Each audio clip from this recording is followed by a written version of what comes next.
Hello, everyone. Thank you very much for joining us and welcome to our session today. So our session is developing personalisation capability in a pandemic, building the foundations during a flood. And we're delighted to have you join, and we hope you have an interesting and really useful 20 minutes or so with some real world examples on how to create a step change in your organisation's data and marketing capabilities. As a little bit of housekeeping, please feel free to ask any questions you may have through the chat functionality on the screen. So to kick us off, a little bit of an introduction to your speakers. So I'll go first, seeing as I'm talking already. My name is Patrick Milburn. I'm Managing Director for Metso Labs in Hong Kong and Singapore. Now, I've been with Metso for about 3 years. I opened the APAC offices out here based in Hong Kong to start with in 2018 and Singapore in 2020. And prior to that, I was with Digitas, a big agency, for 4.5 years, heading up the data team for the region. And before that, many years client side in the UK banks before that. So Alan, over to you. All right, thank you, Patrick. Hello, everyone. I'm Alan, Director of Digital Marketing Technology at Pan Pacific Hotels Group. I've been with the group for about 7 years now, and I take care of the digital technology ecosystem, digital innovations, as well as operations for the website at the group. Now, a little bit about us. Based in Singapore, Pan Pacific Hotels Group owns and manages more than 50 hotels, resorts, and service suites around the Asia, Oceania, North America, and Europe. And we comprise of 3 main brands: the Pan Pacific brand, Park Royal Collection, and the Park Royal brand. And over to you, Patrick. Thank you very much, Alan. So a little bit of introduction to Metso. You can see actually that's our London office there in the background. A little bit chilly still at this time of year.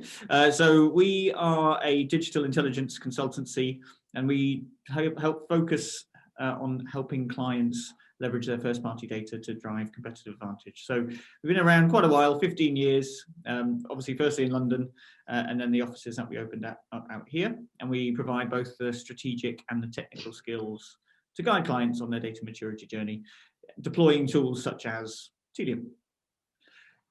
Great. Okay, so now we've had the introductions. Now we move into the content of today's discussion. And you may be wondering why there's a picture of a Roman bust on the screen. Alan, can you explain why and what relevance it has to building a personalization capability during a pandemic?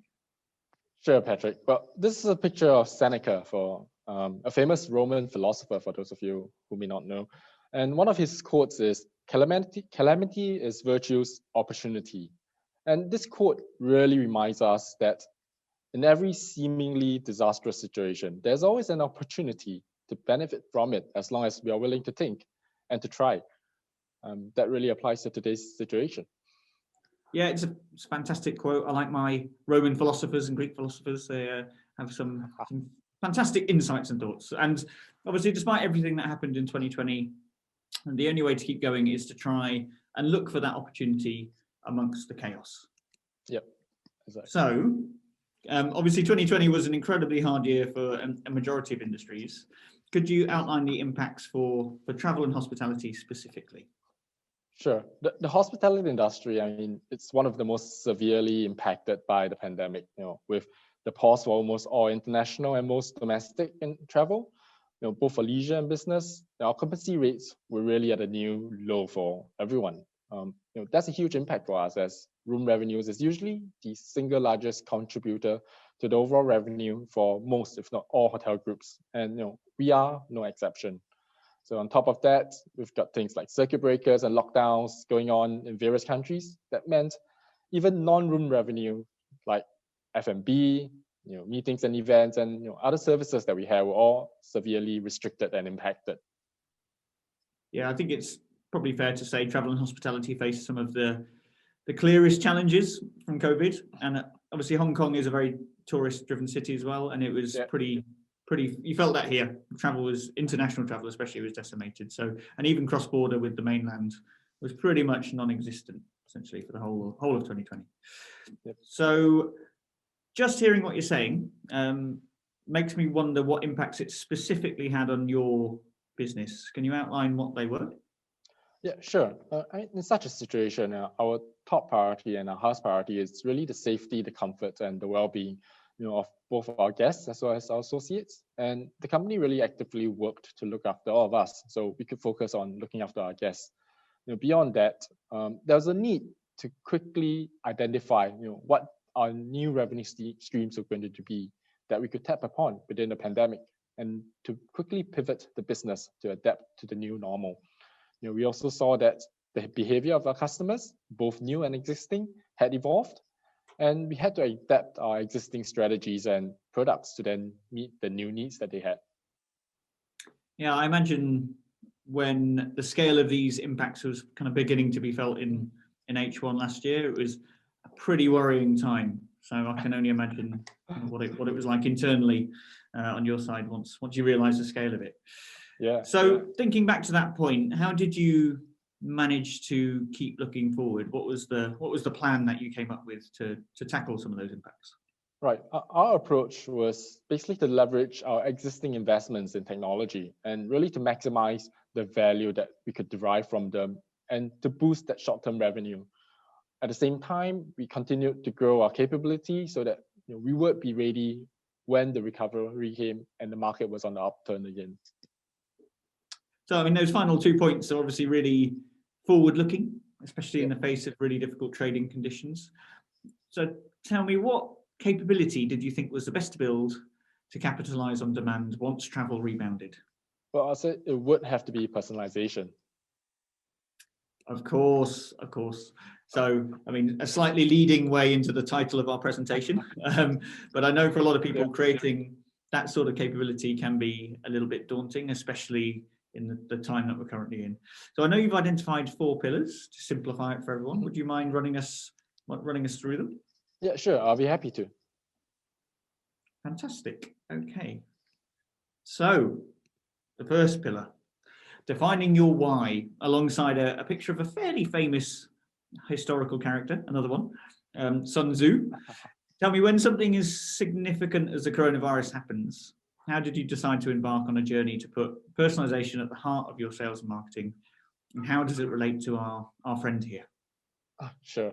Well, we actually started our journey way before the pandemic. So this was perhaps 3 years ago. And as part of our brand revamp and website refresh at the time, a data-driven strategy that focused on optimizing efficiency and effectiveness was developed at the same time. The intention was for the strategy to guide our ongoing efforts to improve the digital guest experience and conversion rates of our website. So therefore, this really relates to one of Mr. Sun's most famous quotes: "Strategy without tactics is the slowest route to victory, and tactics without strategy is just the noise before defeat." Well, I couldn't agree more. It's a pretty good quote. So how would you say that the why evolved over that time period? Well, as we begin to refine our approach over the years, we had constantly asked ourselves, how do we differentiate ourselves from the competition in our industry? And in this connected and competitive business environment, there are no lack of alternative products in the market. And for guests, the research portion of the journey is way longer than before. And the answer we ultimately arrived at was to leverage on our first-party data, something that was uniquely ours, and develop our data strategy around it. Very interesting. Okay. And did the pandemic accelerate things at all? Well, the standing joke that me and my friends in the digital practice have is that the pandemic was really the driving force behind digitalization in their businesses over the past year. And for us, one thing that really was accelerated was the evolution of our new post-pandemic customer. Through the use of our first-party data, we identified what we termed as the 4 Ds of these customers. They were digital in nature. They exhibited different patterns in their consumer journey with us.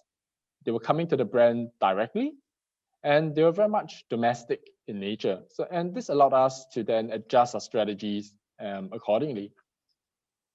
Very interesting. So it shows that actually data was your first port of call. So, but rather than the historic data, which was, I suppose, kind of a little bit redundant, actually, based on everything that was happening, it was the new data and the access to it, which allowed you to understand kind of fundamentally different sorts of behaviors and audiences. Yep. Fantastic. Okay, so next is our second pillar, identify your path, with a picture of Mike Tyson winning his first world title against Trevor Berbick back in the mid-80s. So how did you decide to start once you wanted to build this new capability, and how does it relate to our friend Mike here winning his first title? Sure. Well, as Mike Tyson said, everyone has a plan until they get punched in the mouth. And what that really means is that we knew this was something we had to do pre-pandemic, but fundamentally the pandemic altered the picture and we just had to adapt to it. We started off reviewing what we had, our existing technology ecosystem around the site. We identified the gaps that were there, and those gaps that had appeared with evolving changes in the landscape. Now, this allowed us to then develop a strategy that would allow us to fill the gaps. And in the current business situation that we are in, ensuring that our technological backbone can support an agile strategy that's focused on the customer and their experiences is really critical for us. At the core of this is really the ability to be able to collect and analyze data, apply insights for personalization, and to be able to deploy and adapt them to the market speedily at scale. Yeah, I mean, that's great actually. But I imagine the punch in the mouth essentially meant management wanted sales and revenue ASAP, and as quickly as you could physically give it to them. But how did you convince them to sign up to something which was, by its nature, a little bit more long term? Well, we obviously knew that this was not a project that could be achieved overnight. So we developed a multi-year plan with very distinct objectives and KPIs for each of the phases that we had along it. Each phase would build upon the foundation that the previous had laid, and it will allow us to progressively build our data and technology capability, and then use that to show value and commercial results.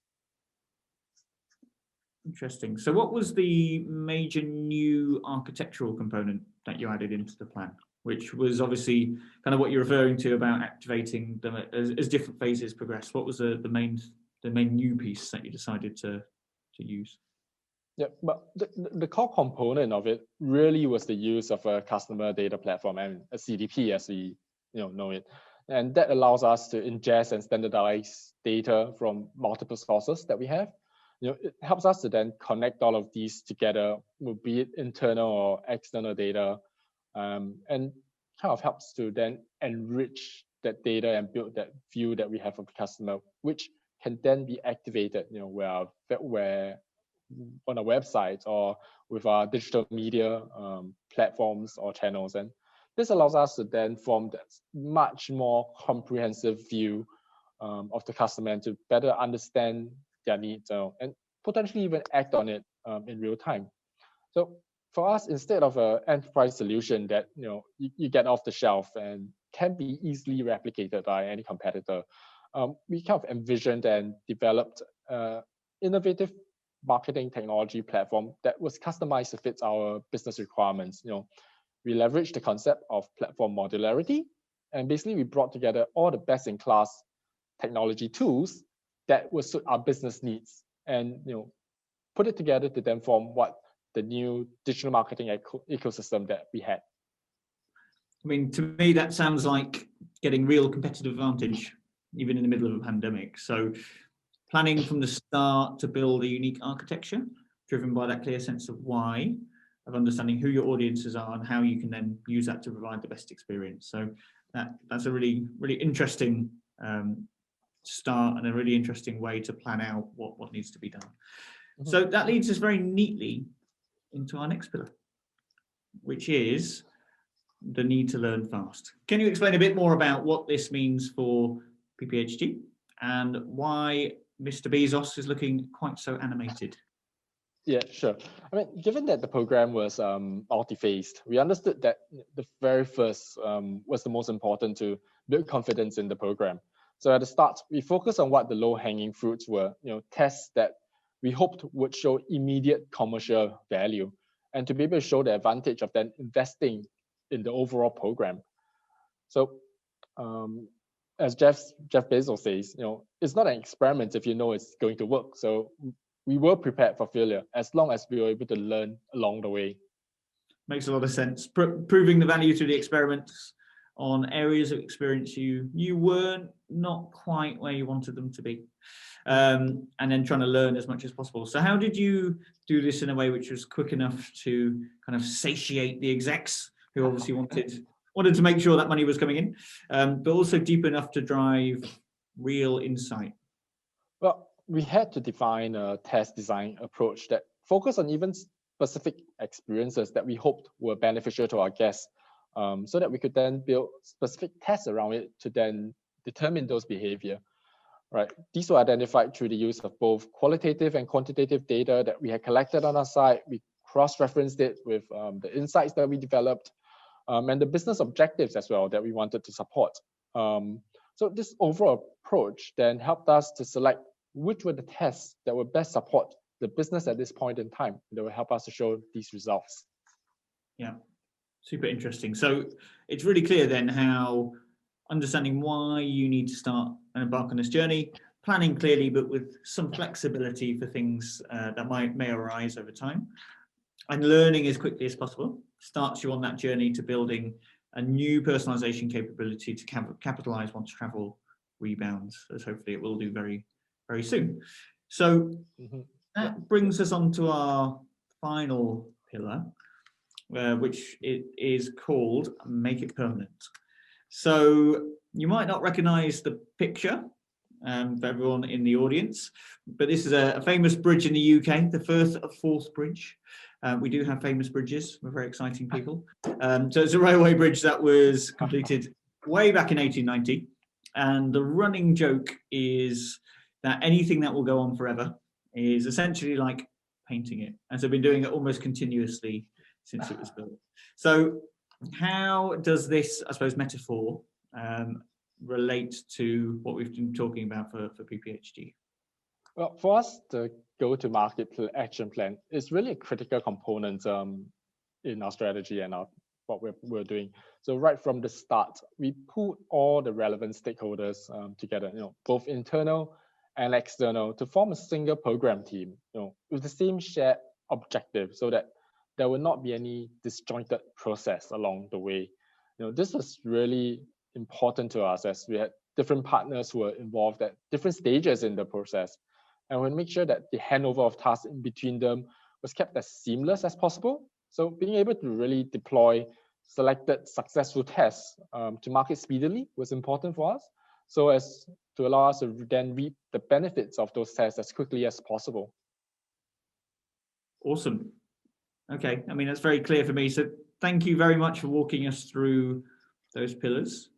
Incredibly useful, I think, for anyone looking to embark on this sort of journey, especially during a global pandemic. And the examples that you've given there kind of show it's possible to do. So hopefully very useful for everyone. But obviously the pillars are a little more theoretical. So it'd be good to understand the kind of the hard commercial impact that it's had. So would you mind just walking us through what those were over the last kind of 18 months or so? Yeah, sure. So in our first year, we basically saw a return on investment of about 10 to 1. And in the second year, even in a pandemic situation, we achieved almost a 9 to 1 return on investment, which is pretty decent in this current business environment. I mean, that's fairly remarkable considering everything that's happening, and also the fact that it's a multi-year program with lots of different constituent components being delivered during a very changing economic environment, and still to be able to, despite everything and all the costs that were spent on it, drive that level of ROI is pretty fantastic. So some really kind of powerful headline results there, and it shows tangibly how it's made a difference despite the global and regional economic challenges that have been faced by everybody, actually. Super. So I know from working with you over the last few years that this has not been completely smooth sailing, though, and there have been a few challenges. So could you let the audience know some of the main lessons you'd say you've learned throughout this process? Yeah, sure. So I think the first is really to start. A journey of 1,000 miles begins with a single step, and it's important to just start off, because it doesn't matter if you start with a really, really well thought out and extensive program, or just with a single hypothesis. Once you start, you are able to begin the process of data collection, results and analysis of them, to then learn from it. So you will know more today than you did yesterday about your brand, your website, your customer. And don't be afraid to start, because even something that is disproved and doesn't work will teach you a lesson, and that's going to be something that you can learn from it. And that then brings me to the second learning that we had, which is it's about the journey, not the destination. And embracing this was really an essential lesson that we learned from this program. This is an ongoing, evolving piece of work, and it's important to be able to recognize that success will come from the sum of all the milestones that we had met along the way. At the all the parts adding up to a greater whole. And finally, the last bit is really change is really the only constant that you'll face, both in this program and especially in the digital world that we are in. So we have learned to be really adaptable in our plans. It might be a whole game changer like the pandemic, or simply just a change in business direction. And the important thing was to be able to quickly pivot whatever plans you have, to be able to cater to these changes and continue to stay relevant to the business. So these were the lessons that we really had over the years.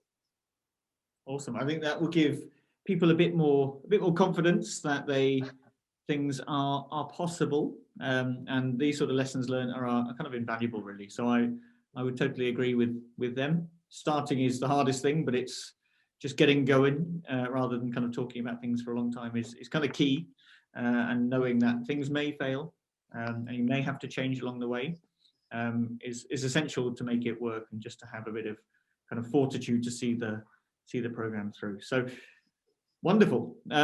Thank you very much for your input, Alan. I hope it's been a really useful insight for the audience into developing a personalization capability in a pandemic and building the foundations during a flood. Thank you, Patrick.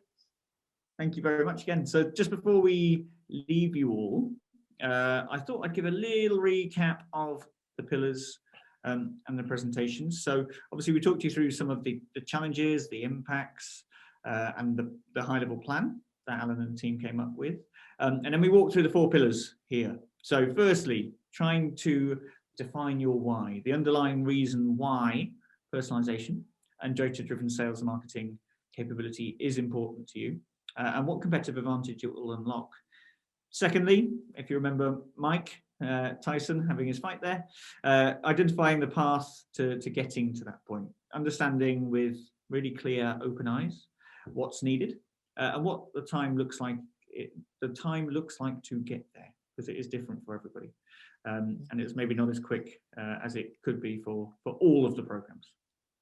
But thirdly, learning fast. So trying to get some quick wins, and whilst being prepared to fail will show the value, even if some of the tests are unsuccessful. As long as you're learning, it's exceptionally important. And then finally, making it permanent. So the fourth bridge. Change happens all the time, but making sure the things that you've tested and you've made sure that work are rolled into the BAU experiences as quickly as you can, and it maximizes the value from doing that program. We also saw the great outcomes that Alan showed from the program, the value it can drive, as well as some of the learnings and pitfalls you can avoid, hopefully, if you start off on this path pretty soon. So I hope this presentation has shown it's possible to build that brand new data-driven personalization capabilities, even in the midst of a pandemic, and still see great ROI from it. So I just want to thank you again for your time. It's been an absolute pleasure taking you through the session today.